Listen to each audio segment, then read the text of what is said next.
Bonjour,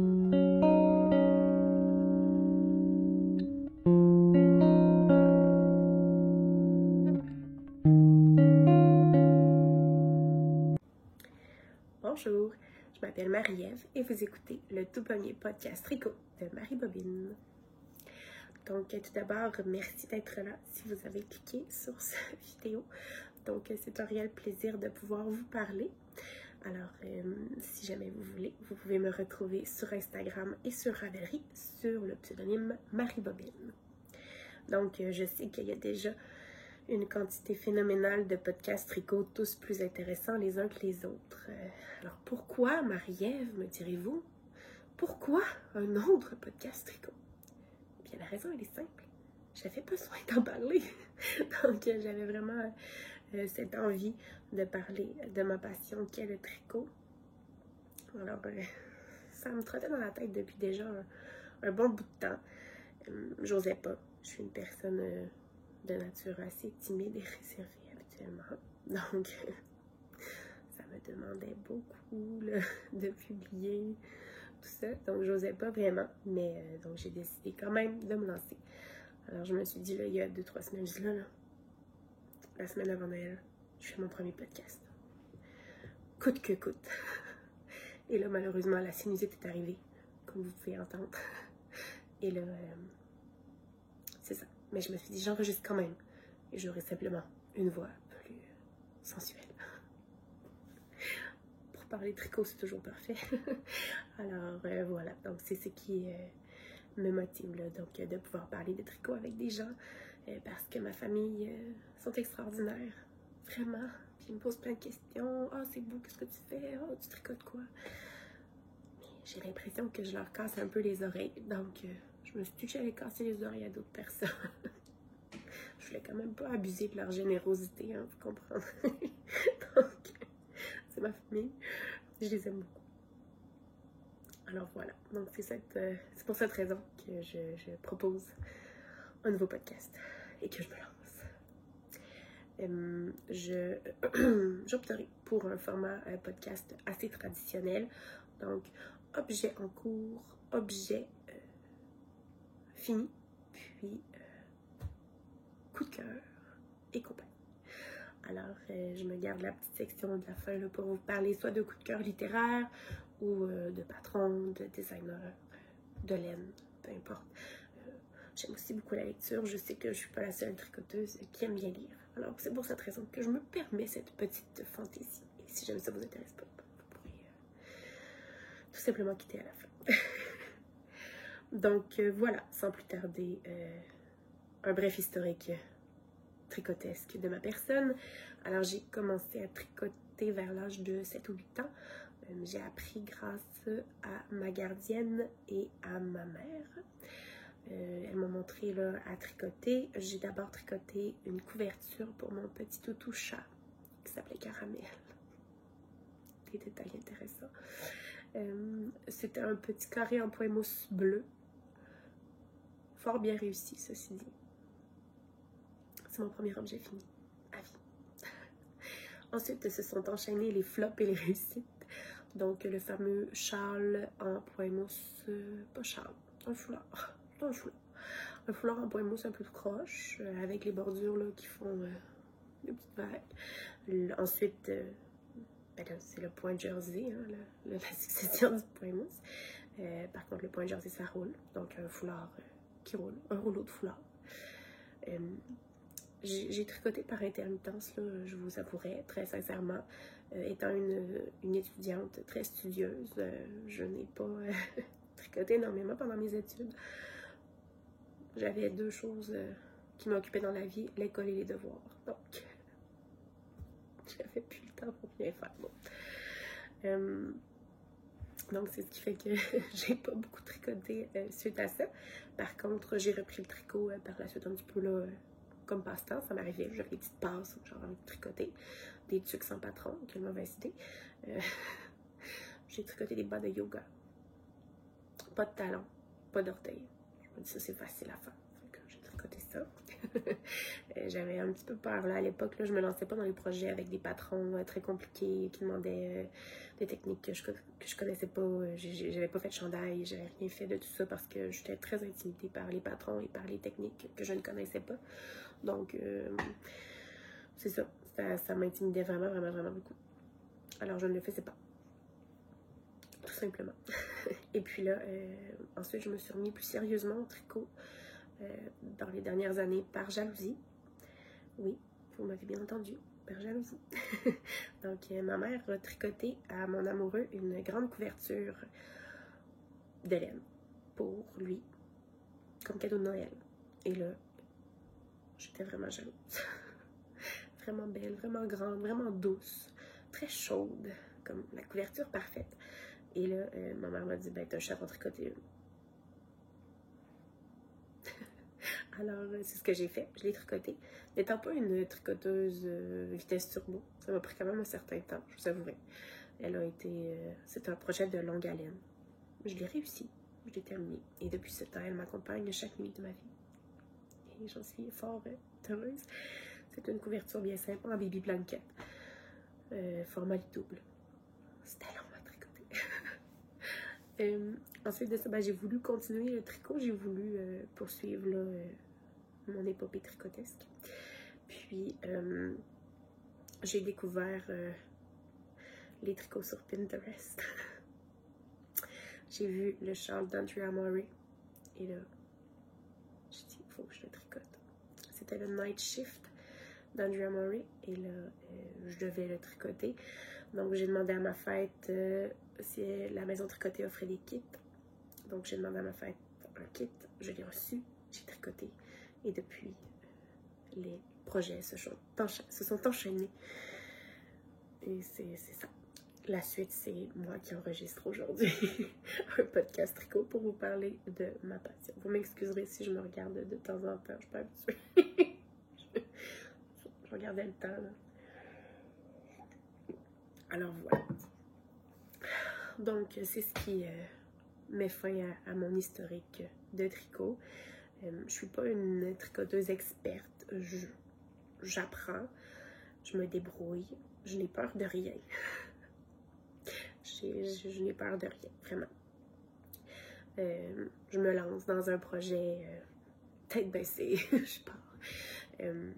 J'ai même acheté de la laine pour un projet pour faire un stick coupé, un tricot.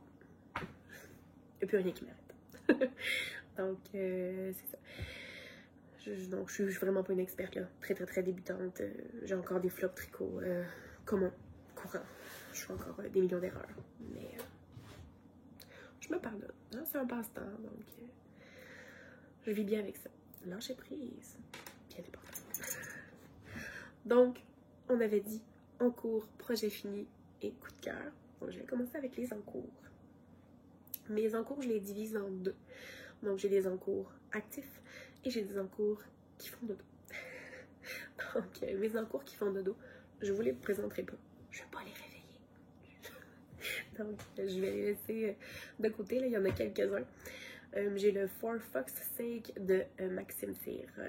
Magnifique pull avec un beau jacquard, avec des petits renards que je trouve absolument magnifique. Je devais le faire. J'ai mon choix de couleurs que j'adore. Mais du jacquard à 4 couleurs, voilà, ça demande beaucoup de patience et beaucoup de jus de cerveau. Donc, il fait dodo parce que je dois vraiment être à tête reposée, là, sinon je fais des bêtises. Puis des bêtises dans du jacquard, c'est pas plaisant. Donc, voilà. J'ai ce projet-là. Je dois avoir 3 paires de bas commencés qui dorment aussi. Un châle, le Axel de Camille Descoteaux, qui fait dodo aussi. Pas parce que je les aime pas, au contraire, c'est des projets super motivants. Mais oups, sont arrivés d'autres projets et là, oh! Donc voilà, vous aurez peut-être compris que je suis une castonneuse compulsive. Mais à culpa. Donc, castonneuse compulsive, mais également frogueuse compulsive. Donc, j'ai beaucoup de projets que j'ai frogués parce que je m'étais trompée d'aiguille, parce que je m'étais trompée, j'avais fait une erreur dans le tricot, parce que, bref, toutes les raisons sont bonnes pour froguer, parce que j'avais plus envie de le faire là, mais je voulais le faire plus tard. Donc, je castonne et je frogue à un rythme soutenu, si je peux dire ça comme ça. Ceci dit, je finis toujours par reprendre mes projets terminés, là, donc ça m'est pas arrivé d'abandonner le projet. Je le reprends pour plus tard. Je le garde en réserve. Donc voilà. Donc mes projets en dormance, j'en ai quelques-uns que je devrais compléter. Sinon, dans mes projets en cours actifs, le plus actif d'entre tous, un que j'ai commencé tout dernièrement, c'est le châle Augustina Peach de Paul TB, fait en laine Urso nu, couleur Twinkle Lights. Donc, j'ai commandé cette laine à son dernier shop update, puis je la trouvais vraiment belle. Et je voulais faire un Augustina Peach depuis fort longtemps, depuis sa sortie. Alors, je me suis dit que c'était le moment idéal. Donc, cette couleur sera jumelée à Bourbon Eggnog pour faire un châle tout en douceur, à thématique festive. Donc, voilà. Habituellement, le châle requiert un mohair dans la section du centre. Pour ma part, le mohair et moi, on n'est pas vraiment amis. Donc, j'ai décidé de simplement, au lieu de jumeler un mohair à la couleur principale, de simplement prendre une couleur autre pour faire le carré. Avec la couleur qui va me rester, de toute façon, je prévois faire un bandeau Frida. Donc, pour jumeler, pour avoir un kit pocket. Donc, voilà. C'est mon Augustina Peach. Je suis vraiment contente parce que j'avais besoin en ce mois de décembre d'un projet qui me demandait pas trop d'efforts et de concentration. Et ça, ben, c'est du point mousse. Et du point mousse, c'est le bonheur. Hein? Donc, très simple. Vraiment, vraiment agréable à faire en écoutant un petit film de Noël. C'est parfait. Alors, c'est mon petit projet commencé il n'y a pas très longtemps, mais qui avance lentement, mais sûrement. Ensuite, je travaille également sur le Douglas Cardi de Andrea Mori. Je me cherche un petit peu. Alors, j'ai la bande de côte de fête. C'est très peu, me direz-vous. En effet, mais je le commence à peine, donc je le fais en alternance avec le Augustina Peach. Il me reste quelques centimètres à peine à faire à la bande de côte, puis après ça, je vais pouvoir ajouter les couleurs. Ce sera vraiment un projet intéressant. Alors, pour les couleurs, c'est de la laine Tuku Wool d'Ike. Je n'ai pas été très originale. J'ai pris les mêmes couleurs que Andrea Mori. Tout simplement parce que je trouvais les couleurs absolument magnifiques. Quand j'ai vu le cardigan, j'ai dit, je veux ce cardigan-là. Donc, l'originalité n'était pas de ce monde à ce moment-là. Alors, un beau petit vert chartreuse. J'ai pas les noms par cœur. Je suis désolée. Donc, un beau petit vert. Un magnifique rose lilas. Un rouille orangé. Puis, un vert tendre. Un bleu vert très tendre, un peu gris. Donc, des couleurs absolument magnifiques. C'est une belle laine assez rêche. C'est la première fois que je tricote la Tuku Wool. J'ai bien hâte de voir le rendu. Ceci dit, puisque c'est un cardigan, je ne suis pas très inquiète au niveau de la texture et tout ça, voir si ça va me piquer. Ça m'inquiète plus ou moins. Le cardigan, je le mets toujours par-dessus quelque chose. Donc, et les bras, absolument, c'est pas la partie du corps qui pique le plus. Donc, c'est ce qui est pour mon Douglas Cardi. J'aimerais beaucoup l'avancer pendant le congé de Noël. pour pouvoir le porter cet hiver. Serais-je assez assidue? C'est à voir. Donc voilà pour le Douglas Cardi, qui est mon projet en cours. On va ranger ça avant que le chat fouille dedans. Le dernier et non le moindre, celui-là n'est pas en dormance, n'est pas actif. Est-ce qu'il est en punition? Je ne sais pas. Il existe, tout simplement. C'est le Shallowgraphy de Stephen West, que j'avais commencé en MCAL au mois d'octobre. Super motivée, vraiment contente. J'ai fait mon choix de couleur. Je suis comme, ok, yes, ça va être super beau. Je fais le clou 1, ça va bien. Je suis comme, ouais, vraiment, ça va être chouette. J'ai hâte à la fin du mois d'octobre, je vais avoir un nouveau chat. Clou 2, je le commence et là, je fais, ça me tente plus trop de le tricoter, finalement. Le clou 2 m'a achevé. C'est pas que c'est pas intéressant, c'est pas que c'est pas beau, et c'est pas que je vais l'abandonner, au contraire. Mais bonté divine que c'est long. Donc, je voulais dire, je suis pas une tricoteuse turbo. Alors, il ressemble à ceci. Je l'aime vraiment beaucoup, j'aime vraiment les couleurs. Je voulais une espèce de mix plus automnal. Ça le fait, hein? Donc c'est assez automnal. J'ai, je me souviens pas du nom des couleurs par cœur, là, mais j'ai 2 couleurs simples sourcières, donc le petit bourgogne ici, puis le gris.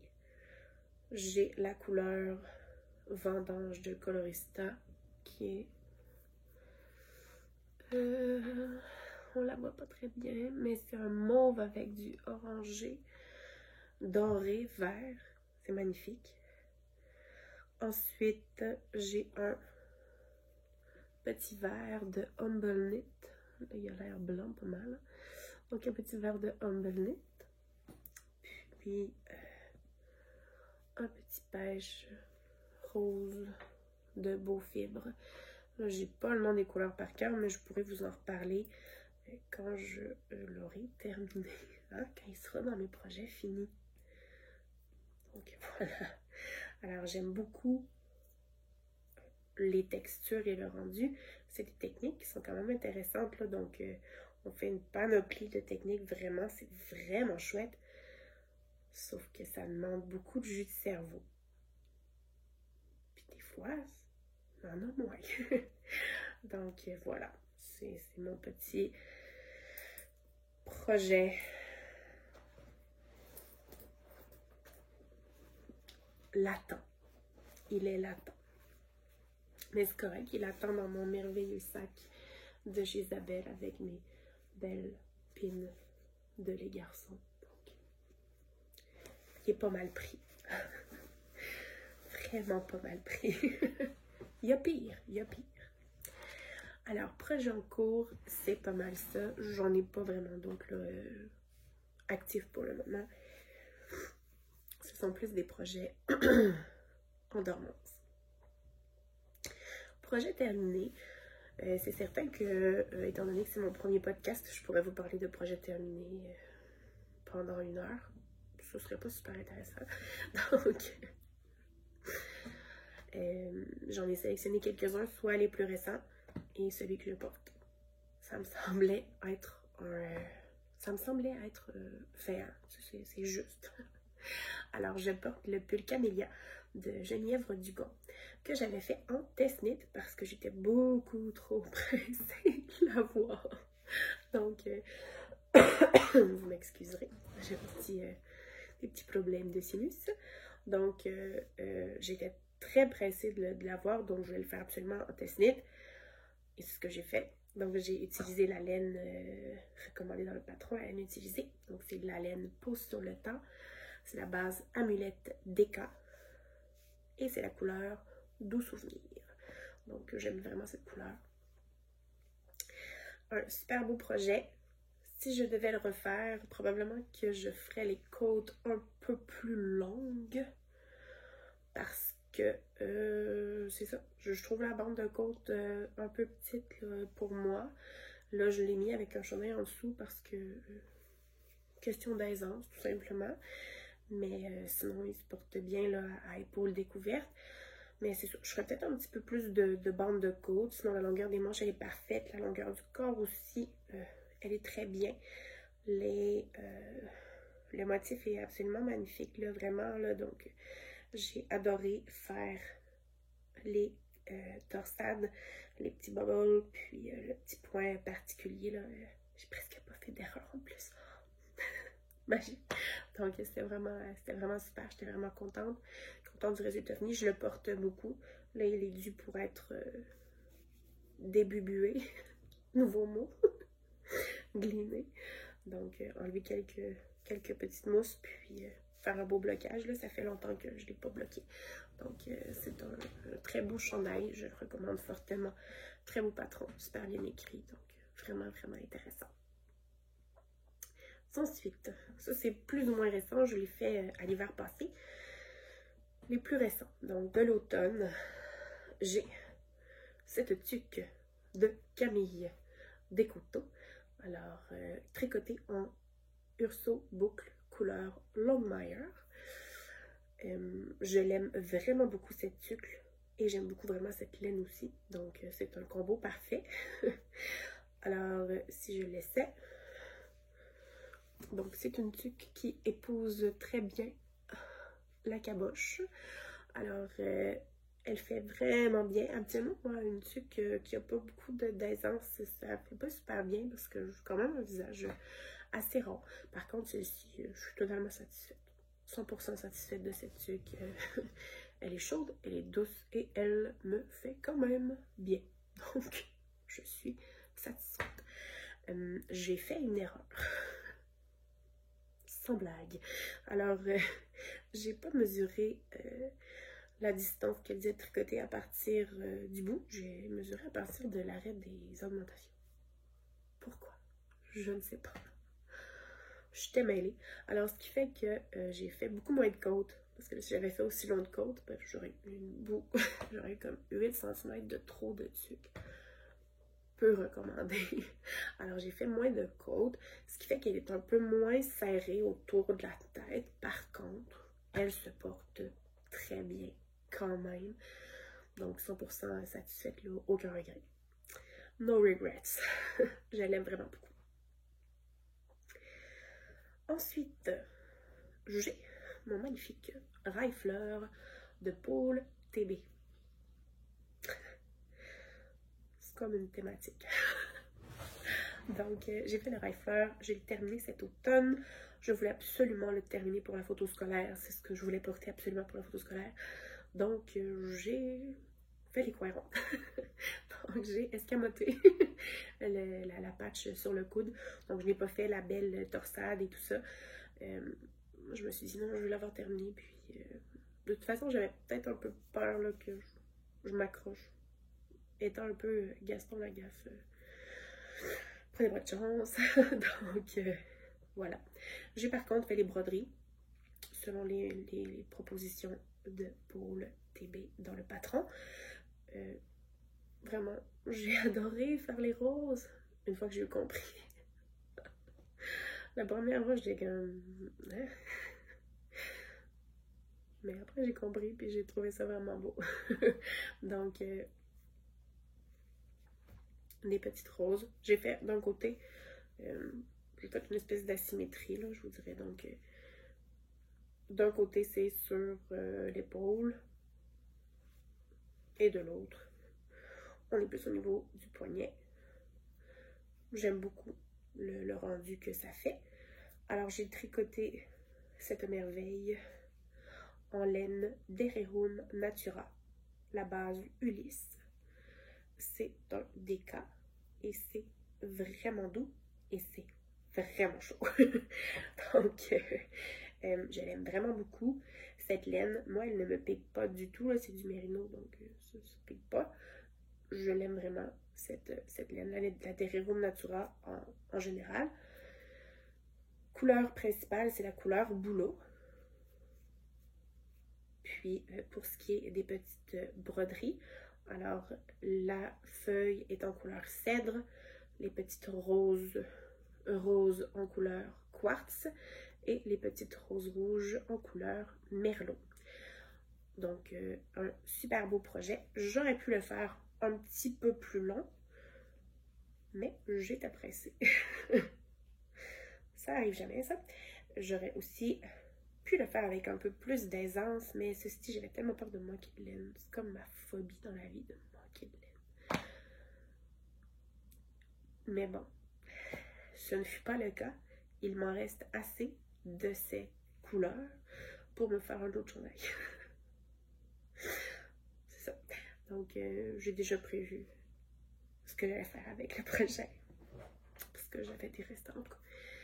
Quand on a peur de manquer de laine, on se ramasse avec comme des écheveaux seuls d'une couleur parce que j'en ai trop commandé, parce que, bref, vous comprenez, il faut que je les réutilise, hein? Donc, j'ai prévu faire avec bouleau, merlot et quartz et doux souvenirs, un Hide and Peak de Maxime. Voilà. J'avais vu la version de Tania.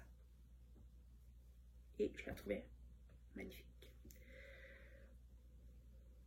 Voilà ce qui conclut mes projets finis.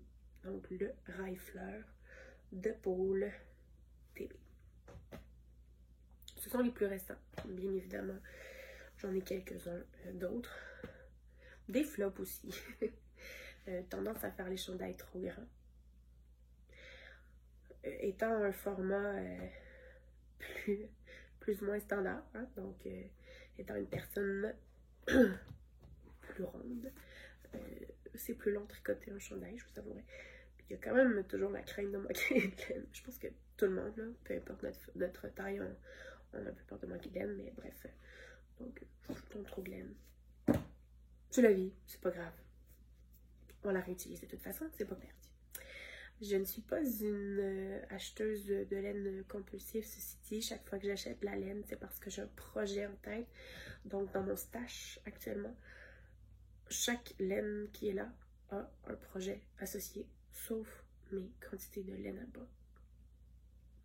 Ça, je me suis abonnée à la boîte de bas l'an passé de la maison tricotée, donc un écheveau par mois de laine de teinturier québécois. Je trouve ça fantastique, je trouvais ça super comme idée. J'ai eu des super belles laines, mais jamais je tricoterai une paire de bas par mois, c'est comme impensable. Je tricote vraiment pas assez vite pour ça. Donc j'ai plusieurs paires de bas qui m'attendent dans mon stash, mais elles attendront patiemment, ces paires de chaussettes. Il n'y a pas de problème. Alors voilà, c'est pas mal ça pour mes tricots de ce podcast-ci. Je serai rendue à la section coup de cœur et compagnie. J'avais prévu aujourd'hui vous parler de livres parce que,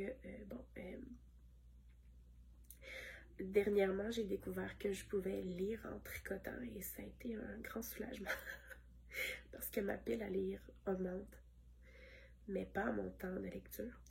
Donc, j'avais beaucoup de livres à lire et là, fallait soit que je sacrifie la lecture ou que je sacrifie le tricot. Je vous cacherai pas que j'avais pas vraiment envie de sacrifier le tricot. Donc.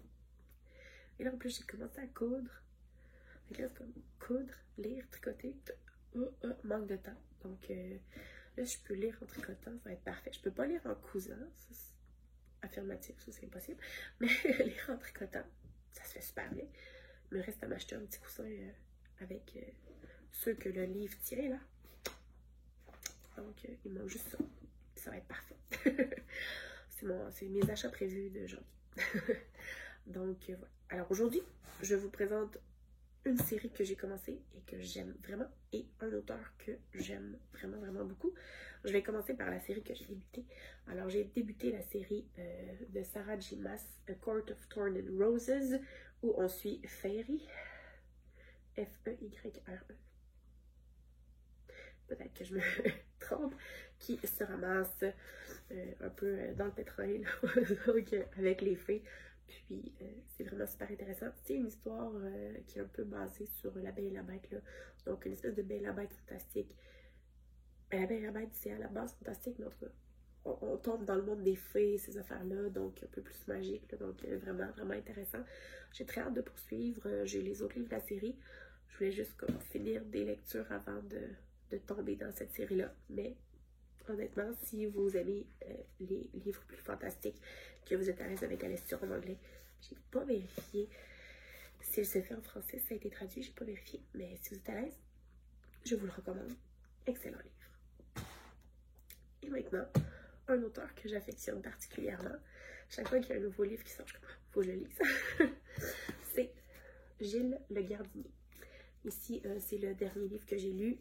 J'ai encore menti, mais que j'ai lu de cet auteur. Pas le dernier livre que j'ai lu, le dernier livre que j'ai lu de cet auteur. Gilles Le Gardinier, c'est un auteur qui me fait tellement rire. C'est la première fois que j'ai ri fort en lisant des livres. Je vais trouver ça l'autre, je vais comme rire dans ma tête. Mais là, c'était comme... Je suis sur le divan, je suis comme... Les personnes sont comme... Pourquoi tu ris? C'était vraiment drôle. Là. Donc, c'est la première fois qu'un auteur me fait rire comme ça. C'est des personnages qui sont toujours particuliers, des histoires toujours un peu rocambolesques. Il se passe plein de choses. Donc, c'est pas ennuyant du tout. Puis, des personnages toujours attachants. Donc, vraiment, j'ai adoré. Et j'adore Gilles Le Gardinier. Donc, si c'est une lecture qui peut vous intéresser, ben, allez-y fortement. Je vous le suggère. En plus, la beauté de la chose, c'est que de nos jours, il n'y a pas de file devant les librairies. Des fois, il y a de la file devant plein d'autres boutiques, mais les librairies, actuellement, il n'y a pas de file. J'ai fait ce constat la dernière fois que je suis démagasinée. Donc, on peut faire la file partout, mais à la librairie, il n'y en a pas. Donc, si ça vous intéresse, des belles lectures là, que je vous recommande. Donc, A Court of Thorns and Roses, puis J'ai encore menti de Gilles Le Gardinier. Vraiment intéressant.